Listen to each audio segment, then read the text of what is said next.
자, 마지막으로는 생산성을 높일 수 있는 일반적인 팁 몇 가지 소개하고 마치도록 하겠습니다. 자, 첫 번째는 윈32로 프로토타입 모바일 앱을 테스트할 수 있다라는 것입니다.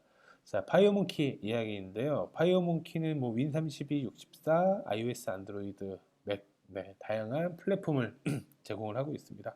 자, 윈도우 32 같은 경우에는 개발 PC를 말하는 거고요. 즉, 개발 PC에서 빠른 컴파일러로 그 대부분의 이제 일반적인 기능들을 윈도우 32에서 확인을 하고, 그리고 특정한 이제 모바일에서 필요한 기능, 그런 기능들은 모바일 앱에 돌려서 예를 들어서 뭐 GPS 정보를 수신을 한다든지 아니면은 폰에 있는 뭐 사진을 불러온다든지 그러한 이제 모바일 폰에서만 되는 기능들은 실제 배포를 해서 확인하더라도 일반적으로 데이터를 화면에 표시를 하거나 아니면 화면을 이동을 하는 등등 그런 기본적인 기능들은 빠른 컴파일러인 윈도우 32를 이용해서 컴파일해서 확인하고, 그리고 최종적으로 모바일에서 확인하게 되면은 훨씬 빠르게 앱을 개발을 할 수 있을 것 같습니다.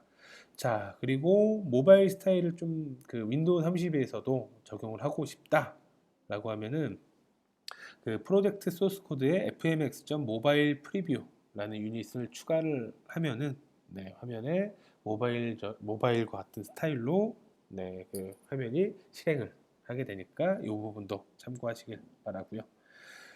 자, 그리고 생산성을 높이기 위해서는 너무 많은 고민을 하지 말고 빠르게 실패하십시오. 그리고 자주 실패하시고 자주 도전하시고 작동하지 않으면은 다른 것을 시도하는 등으로 너무 고민하지 마시고 빨리 트라이 해보시고, 델파이 같은 경우는 컴파일러도 워낙 빠르기 때문에 빠르게 컴파일해서 오류가 나는 부분 찾아서 수정한 등등 다양하게 빠르게 시도하고 실패하고 뭐 다른 방법을 찾고 등등으로 작업을 하시면은 뭐 많은 고민도 물론 필요하겠지만 그런 고민하는 것보다 시도하고 수정하는 방법도 때로는 빠르게 진행을 할 수 있다라는 것을 설명하고요. 자, 그리고 그 POC라는 개념 증명 앱을 만들면서 프로젝트를 진행하는 것이 좋을 것 같습니다. 저도 어떤 큰 프로젝트를 진행할 때는 작은 단위의 POC, 개념을 증명하기 위한 앱을 만들어서 거기에서 사용된 소스 코드를 재활용해서 큰 프로젝트를 시도하게 됩니다. 자, 여기에서 장점은 보통 작은 단위에서는 문제가 생기더라도 빨리 찾을 수 있고요. 그리고 그것들을 나중에 조합을 할 것들을 염두에 두고 조금 모듈화해서 개발을 하게 되면은 큰 프로젝트에서도 모듈 간의 조합으로 만들었기 때문에 각 모듈을 단위 테스트를 한다거나 또는 문제가 됐을 때 해당 모듈에서 원인을 찾고 아니면 이 모듈에서 문제가 없다라는 검증을 할 수 있는 등등이 있기 때문에 POC를 진행하면서 작은 모듈 단위로 개발해서 큰 프로젝트로 확장하는 방식도 한번 구상을 해보시길 바라겠습니다. 자, 버그 또는 이제 문제 코드 같은 경우에는 격리를 해야 될 것 같고요. 자, 그리고 개발자 커뮤니티를 적극 활용하시길 바라겠습니다. 뭐 저희가 운영하는 테크 게시판 테크.dev기어.co.kr 또는 델마당, 볼랜드 포럼, 그리고 파이어몽키, 네이버 카페 등등을 이용해서 먼저 질문을 검색해서 내가 궁금했던 사항들이 있는지를 검색해 보시고 현재 상황을 충실히 적어서 질문을 해주시면은 뭐 많은 경험을 있는 분들이 답변을 줄 수 있을 것 같고요. 그리고 이제 질문에 대한 답변도 여러분들에게 도움이 될 것 같습니다. 저도 얼마 전에 다큐멘터리를 통해서 메타인지라는 것을 알게 되었는데, 자, 질문에 대한 답변을 함으로써 내가 그 질문에 대해서 아는지 모르는지를 아는 것에 대해서 아는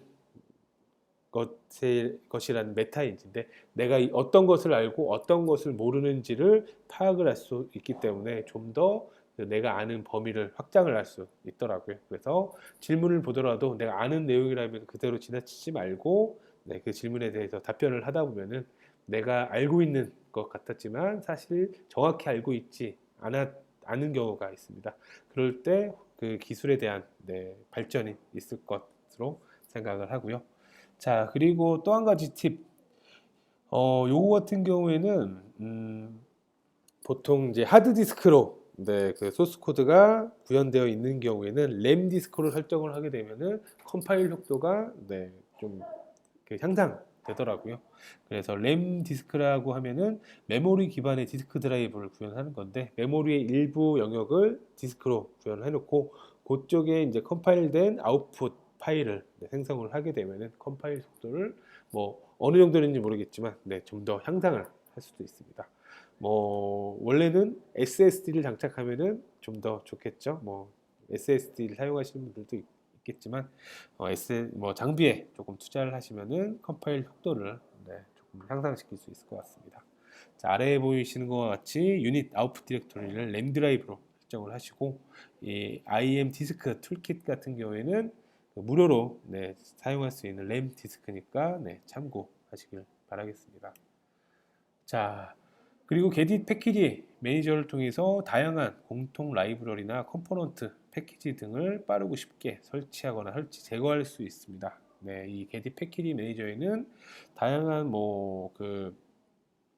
기본 컴포넌트 외 컴포넌트들이 추가가 되어 있는데 터보팩 등의 이제 오픈 소스 컴포넌트들도 있고요. 상용 컴포넌트 트라이얼도 있고 일부 데모 코드들도 있습니다. 그리고 다양한 오픈 소스 컴포넌트나 이런 부스트 또는 WinRT 라이브러리 등과 같은 다양한 라이브러리들도 있으니까 쭉 한번 살펴보시고 필요하신 항목들은 설치하거나 어인스톨해서 설치하거나 제거할 수 있습니다. 자, 이 게딧 패키지 매니저에는 100여 개의 이제 패키지를 제공을 하고 있고요. 이 패키지는 매 버전 또는 중간중간 계속 늘어나고 있는 추세니까 좀 더 많은 기대를 갖게 합니다. 자, 이렇게 일반적인 팁은 이렇게 진행하도록 하겠습니다.